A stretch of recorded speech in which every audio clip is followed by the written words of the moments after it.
galera, faz um tempo que eu não gravo nada, mas a gente vai ter agora mais uma questão da nossa série de engenharia, certo? Falou!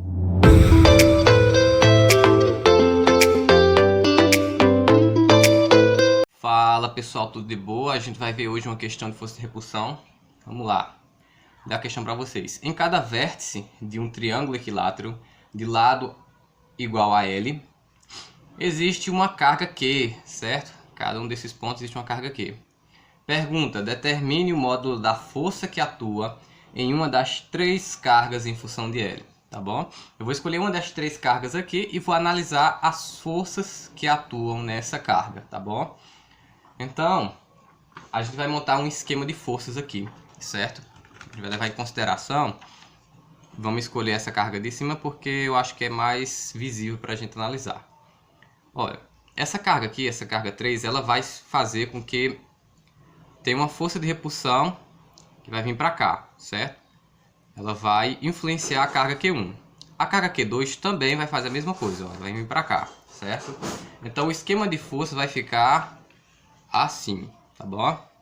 Tem um esquema de forças aqui, onde essa reta aqui, essa setinha representa o vetor da força de repulsão da carga Q3. E essa setinha bem aqui, ela representa o vetor de repulsão, a força de repulsão da carga Q2 em relação à carga Q1, certo? Ao se traçar uma reta bem aqui, paralela com essa aqui de baixo, a gente vai ter a seguinte observação, certo? A gente pode montar aqui um plano cartesiano para a gente analisar individualmente cada um desses vetores aqui, certo? Vamos começar a fazer essa análise. Estou agora o esquema das forças no plano cartesiano, certo? O eixo Y e o eixo X. Aqui são os vetores. Eu vou mostrar o desenho anterior, certo? Olha o que nós temos aqui. Essa setinha aqui, esse vetor aqui, ele está representado dessa forma. Esse vetor aqui está representado dessa forma bem aqui, certo? Vamos agora analisar outra coisa. Os ângulos. Eu tenho aqui um triângulo equilátero. Ou seja, cada um desses ângulos aqui, dos vértices, é igual a 60, tá bom? Então, ó, se aqui é 60, pela propriedade de ângulos entre retas paralelas, nesse caso, se aqui é 60, cortados com transversal, aqui também será 60, certo? Se aqui é 60, aqui também será 60. Então, por consequência, este ângulo bem aqui, abaixo do meu vetor, representado no plano, será 60 também.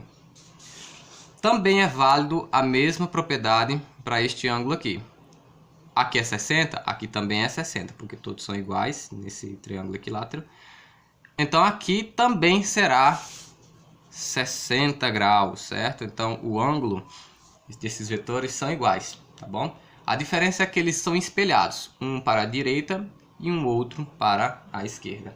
E agora, professor, o que nós vamos fazer? Nós vamos agora decompor as forças, certo? Decompor esse vetor para montar um vetor de força de Fq2 e de força para Fq3, certo? Vamos montar o vetor agora. Vamos fazer a decomposição vetorial. Como é que fica a decomposição vetorial? Vamos lá. F de x, né? F da carga 2, vamos começar por ela. Em relação a x, né? Vamos lá. Vai ser como? Vamos decompor isso aqui para a componente x. Vai ser F, certo? Vezes... Se estamos falando de componente x, nós vamos multiplicar pelo cosseno deste ângulo bem aqui. Ou seja, cosseno de 60. Agora vamos fazer a decomposição em relação à componente y. F vezes... Se estamos falando em componente y, nós vamos multiplicar pelo seno de 60 graus, certo? Por que seno e cosseno? Seno porque nós estamos trabalhando aqui o x, ele em relação ao ângulo, ele é o cateto adjacente. E quando analisamos catetos adjacentes, nós vamos usar cosseno. E quando estamos analisando o eixo y, nós estamos falando de cateto oposto, ou seja, estamos falando em seno, certo? Seno do ângulo. Vamos lá. Então essa é a decomposição vetorial do meu FQ2. Ah, então vamos fazer a decomposição vetorial do FQ3, né? Vamos lá, FQ3 de x. Muito parecido, né? O ângulo é igual, então, ó, em relação a x vai ser cosseno de 60 também, certo? Só que tem uma seguinte observação. Lembra que eu falei, ó, que interessante. O FQ2 está indo para a direita, né? E o FQ3 está indo para a esquerda. Ou seja, ele é oposto ao FQ2. Se ele é oposto ao FQ2, então o sinal dele será negativo. Agora vamos fazer a decomposição em relação a y do FQ3. Mesma coisa, né?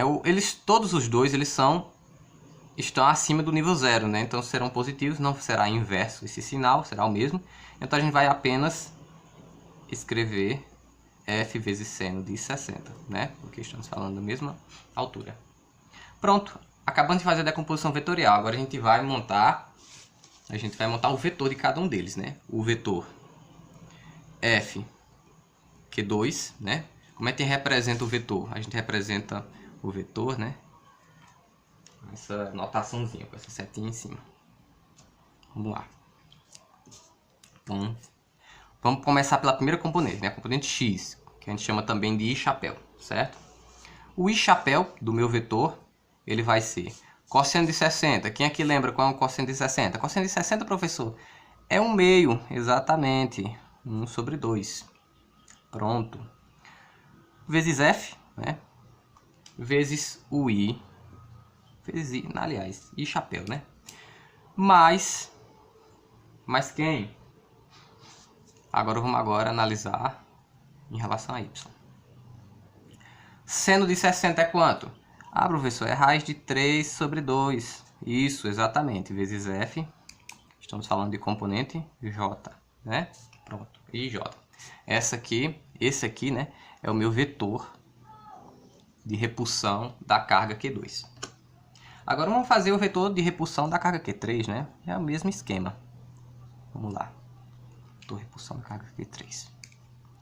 Aqui só vai mudar o sinal, né? Aqui fica negativo, ó. O sinal aqui que vai ficar negativo. Então é 1/2, porque é cosseno de 60, f. I-chapéu mais raiz de 3/2 f j-chapéu. E agora eu tenho o segundo vetor. Pronto, essa é a notação vetorial da força de repulsão das cargas. Só que eu quero aqui a força resultante em cima da minha carga Q1, né? Então a força resultante, como é que vai ser? A força resultante, ó, o FR, ele será a soma da FQ2 mais a FQ3, certo? É isso que eu quero aqui. Tá bom? Por enquanto é isso que eu quero. Ao final de tudo a gente vai ter que calcular o módulo desse vetor, mas por enquanto eu quero o vetor, a força resultante. Pronto. Para encontrar a força resultante basta somar esses dois vetores, né? Fazer uma soma vetorial aqui, opa. Como é que vai ser? FR, né? Fica sendo igual. Vou fazer aqui direto. Colocando os valores.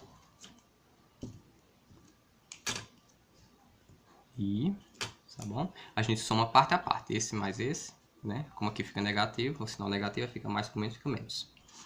E aqui também fazemos essa soma.